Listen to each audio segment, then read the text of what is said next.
BEd के समस्त छात्राओं को सर्वप्रथम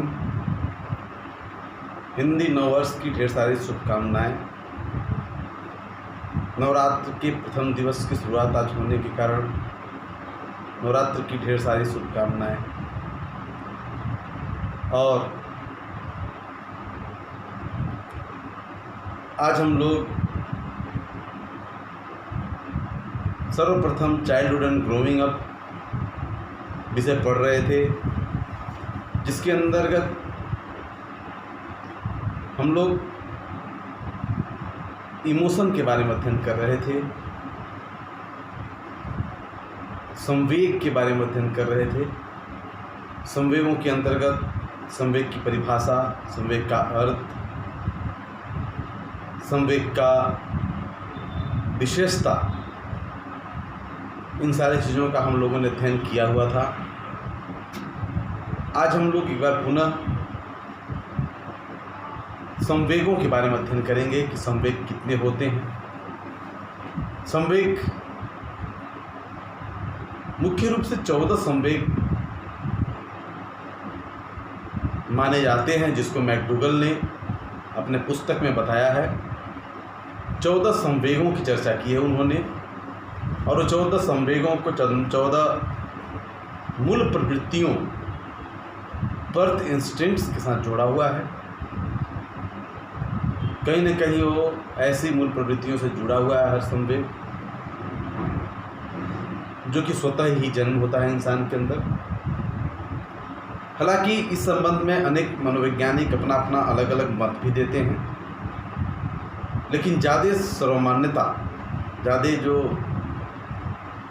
सटीक क्लासिफिकेशन, वर्गीकरण जो माना जाता है इमोशन का, वह मैकडूगल का है, जिसको मैकडूगल ने 14 संवेगों के अंतर्गत बांटा हुआ है। उन्हीं 14 संवेगों की हम बात करेंगे। मैकडूगल के 14 संवेगों की पहले चर्चा करेंगे, इसके पश्चात हम बताएंगे आप लोगों को कि किस प्रकार से और संवेगों की चर्चा किया हुआ है। मैकडूगल का वर्गीकरण की बात करें तो 14 संवेग बताया, जिसमें पहला संवेग बताया भय। भय एक प्रकार का ऐसा संवेग है जिसमें बालक या व्यक्ति, कोई भी इंसान, खासतौर से अगर मानव है तो उसके अंदर डर, भय जरूर होता है। ऐसा कोई इंसान नहीं है संसार में जिसके अंदर भय न हो। हाँ, जरूर है, किसी में भय नियंत्रित करने की क्षमता कम होती है। कोई भय को नेग्लेक्ट करता है, लेकिन भय होता सब है। भय एक ऐसी स्थिति, ऐसी दशा है जो कि ऐसी परिस्थितियों में उत्पन्न होती है जो डरावनी हो, जो हॉरर हो, जो इंसान में तनाव उत्पन्न करती है।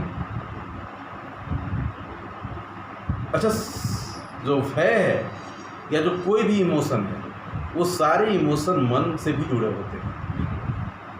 व्यक्ति या बालक जब किसी चीज़ के बारे में जब सोचता है, तो सोचने वाला जो तत्व है, जो सोचने वाली बातें हैं, उनका रिलेशन किस प्रकार के इमोशन से है। अगर वो इमोशन इससे कोरिलेट है तो वो इमोशन अपने आप उत्पन्न होने लगेगी। अगर उस इमोशन के बारे में या उस इमोशन से संबंधित जो तत्व है उसके बारे में अगर नहीं सोचता है बालक या व्यक्ति, उसको भय नहीं लगेगा। एग्जाम्पल की अगर हम बात करें, भय की अगर हम बात करें, तो मान लीजिए कि रात को 12 बजे कोई व्यक्ति आए, हम ही जा रहे हैं, आप ही जा रहे हैं किसी रास्ते में,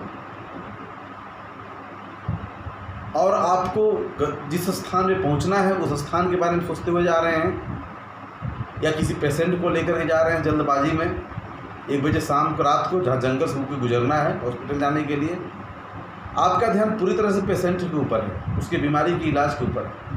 आप उस वीरान जंगल को भी पार करके चले जाएंगे, आपको भय नहीं लगेगा, डर नहीं लगेगा, क्योंकि आपने उस वीरान जंगल की परिस्थितियों के बारे में नहीं सोचा। आपका जो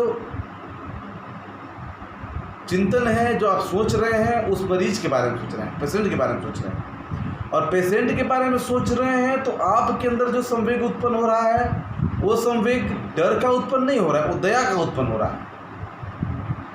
या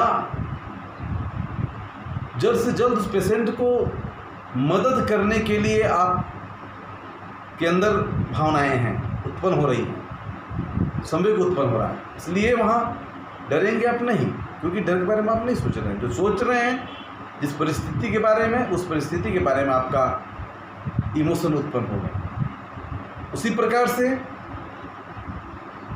आप एक वीरान जगह से जा रहे हैं, आप 12 बजे रात नहीं जा रहे हैं, आप 9 बजे ही जा रहे हैं, दोपहर में जा रहे हैं, लेकिन आप उस वीरान जंगल के बारे में सोचते हुए जा रहे हैं कि अरे यहाँ तो वीरान जंगल, यहाँ शेर भी हो सकता है, यहाँ चीता भी हो सकता है, और यहाँ पे तो आत्माएं भी हो सकती हैं। इस तरह से सोच रहे हैं तो आपके अंदर भय आने लगेगा, डर आने, क्योंकि आपने ऐसी चीज़ों के बारे में सोचा या सोच रहे हैं।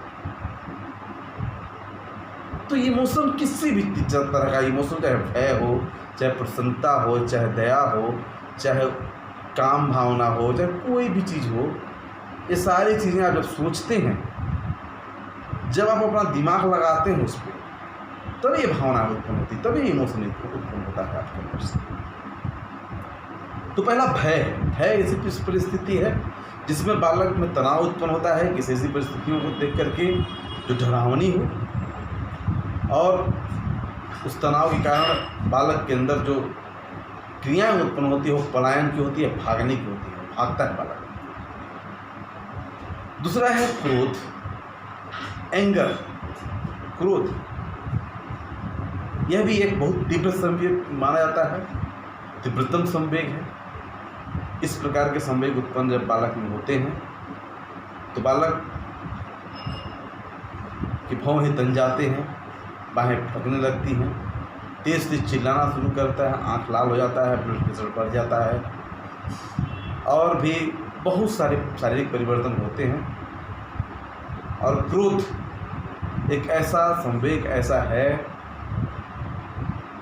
जिसका पराकाष्ठा अगर पहुंच जाए तो इंसान कुछ भी करने के लिए तैयार हो जाता है।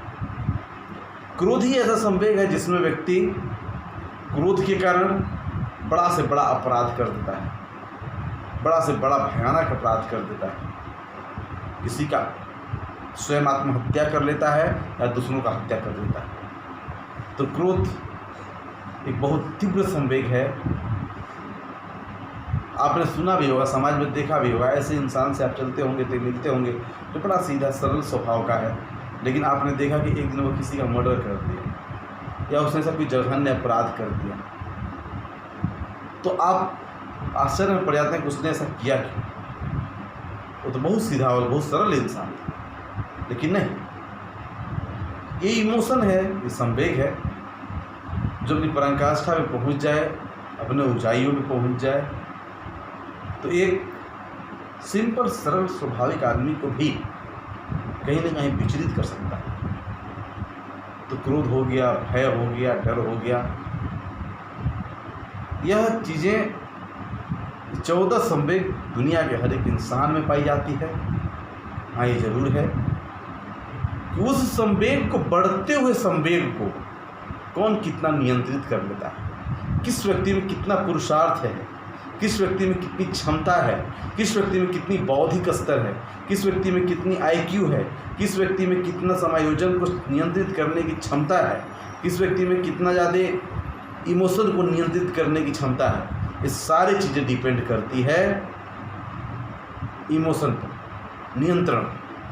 कोई व्यक्ति क्रोध में कुछ भी कर सकता है, कोई व्यक्ति क्रोध को नियंत्रित कर लेता है, कोई व्यक्ति क्रोध ही नहीं होता, क्रोध होगा भी तो बहुत जल्दी कम होगा, नियंत्रित कर लेता है क्रोध को। ये सारी चीज़ें होती हैं। अगला है वात्सल्य, टेंडर इमोशन। टेंडर इमोशन, वात्सल्य प्रेम, यह एक प्रेम का एक ऐसा रूप है, एक ऐसा प्रेम का स्वरूप है जो कि बच्चों, अपने घनिष्ठ बालक से, पुत्र से, पुत्री से, नन्हे से बच्चे से, किसी भी छोटे से नन्हे से प्यारे से कोमल नाजुक से बच्चे से जो स्नेह, जो प्रेम, जो ममता, जो माया, जो करुणा उत्पन्न हो, वह वात्सल्य प्रेम के अंतर्गत आता है, टेंडर इमोशन के अंतर्गत आता है।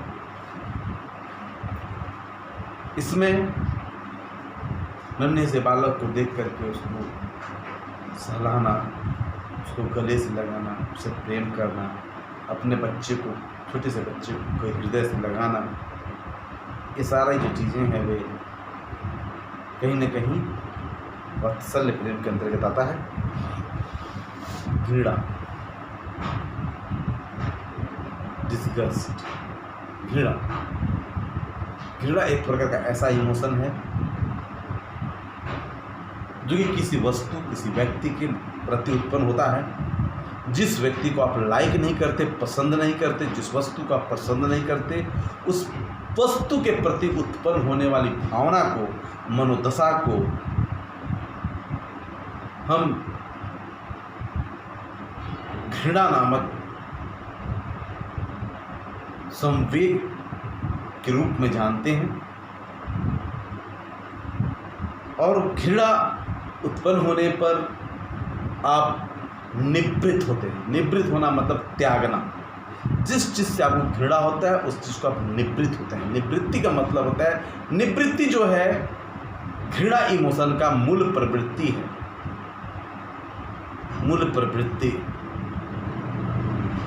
इंस्टिंक्ट, मॉरल इंस्टिंक्ट्स है। तो घृणा है। आज की वीडियो में बस इतना ही। अब नेक्स्ट वीडियो जो हम बनाएंगे उसमें मनोविज्ञान की ही, childhood and psychology, childhood and growing up विषय के अंतर्गत हम देखेंगे। इसी क्या है। Thank you.